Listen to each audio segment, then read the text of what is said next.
नमस्कार, मैं हूं सुभाष चंद्र कासब और आज दिनांक 5 सितंबर 2022 के दिन मैं आपको एक धार्मिक कविता पेश करना चाहता हूं आपके सामने। वो है श्री कृष्ण के बारे में। उसकी माता देवकी और पिता वासुदेव जी कहते हैं कि हे श्री कृष्ण, तुम चमत्कारी हो बचपन से ही, तो आपने कंस को मारने में 14 वर्ष का समय क्यों लिया? हालांकि आपने बकासुर, पूतना और भी बहुत से ऐसे राक्षसों का वध कर दिया, तो आप इनका भी वध कर सकते थे, कंस जी का। फिर भी आपने कंस के वध में 14 वर्ष का समय क्यों लिया? उसका वृत्तांत जो इसमें है, श्री कृष्ण के 14 वर्ष। इस कविता को श्री कृष्ण के 14 वर्ष के नाम से संबोधित किया है। जब कंस के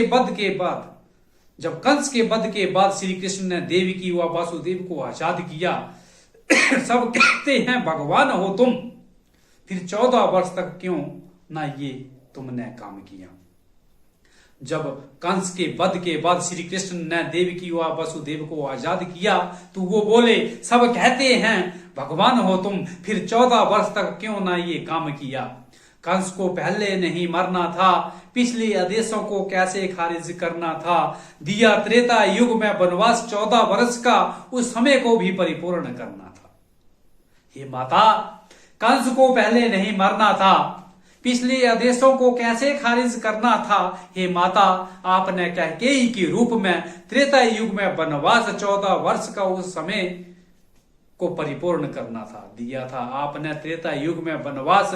हे कैकेयी माता, 14 वर्ष का उस समय को भी परिपूर्ण करना था। माता कैकेयी थी तुम, पिता दशरथ का सानिध्य, इन वर्षों का तुम्हें था मिलना। उन 14 वर्षों तक मुझे माता कौशल्या रूपी यशोदा की गोद था भरना। माता कैकेयी थी तुम, पिता दशरथ का सानिध्य, इन वर्षों का तुम्हें था मिलना। उन 14 वर्षों तक मुझे माता कौशल्या रूपी यशोदा की गोद को था भरना। कैसे मारता मामा जी को, उसके पापों के घड़े को भी था अत्याचारों से भरना। यही थे वो कुछ कारण जिस वास्ते सभी को पड़ा इतने वर्षों तक ठहरना। कैसे मारता मामा जी को, उसके पापों के घड़े को था अत्याचारों से भरना। यही थे वो कुछ कारण जिस वास्ते सभी को पड़ा इतने वर्षों तक तुम्हें ठहरना। नाना उग्रसेन के घावों को मलहम, पिता वासुदेव की उर्वशी आंखों को शांति, माता देव की गर्भ की खिलाफत सबकी खत्म झांकी। है चहूं और अब शांति, है चहूं और अब शांति। नाना उग्रसेन के घावों को मलहम था लगाना, पिता वासुदेव की उर्वशी आंखों को देना था शांति, माता देव की गर्भ की खिलाफत सबकी खत्म झांकी। है चहूं और अब शांति, है चहूं और अब शांति। अशांति खत्म हुआ, अत्याचार का अंत हुआ है अब खत्म खोकार निर्दयी कंस। अशांति खत्म हुई, अत्याचार को हुआ है अंत हुआ है अब खत्म खूंखार निर्दयी कंस। जनता ने झेले असंख्य दंश, उस जुल्मी दंभी और घमंडी का ना रहा है अब वंश। उस जुल्मी घमंडी और दंभी का ना रहा है अब वंश। अशांति खत्म हुई, अत्याचार का हुआ अंत हुआ है अब खत्म खूंखार निर्दयी कंस। जनता ने झेले असंख्य दंश, उस जुल्मी दंभी और घमंडी का ना रहा है अब कोई भी वंश, ना रहा है अब कोई भी वंश। बलराम भाई की इच्छा या थी, लक्ष्मण बनकर भी मेरी सेवा बहुत जो की।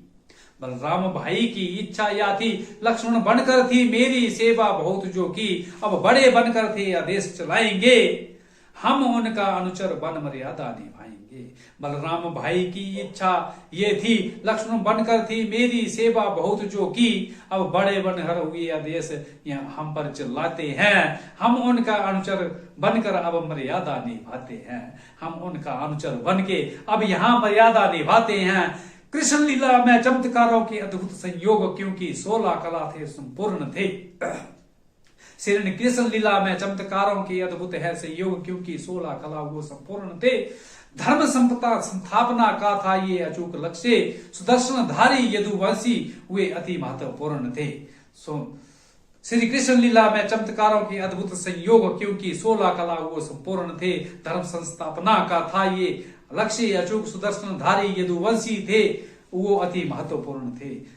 यदुवंशी वे अति महत्वपूर्ण थे। श्री कृष्ण न भगवत गीता में कहा है यदा यदा ही धर्मस्य ग्लानिर्भवति भारत अभ्युत्थानम धर्मस्य तदात्मानं सृजामि हम परित्राणाय साधूनां विनाशाय च दुष्कृताम् धर्म संस्थापनार्थाय संभवामि युगे युगे संभवामि युगे युगे। जय श्री कृष्ण।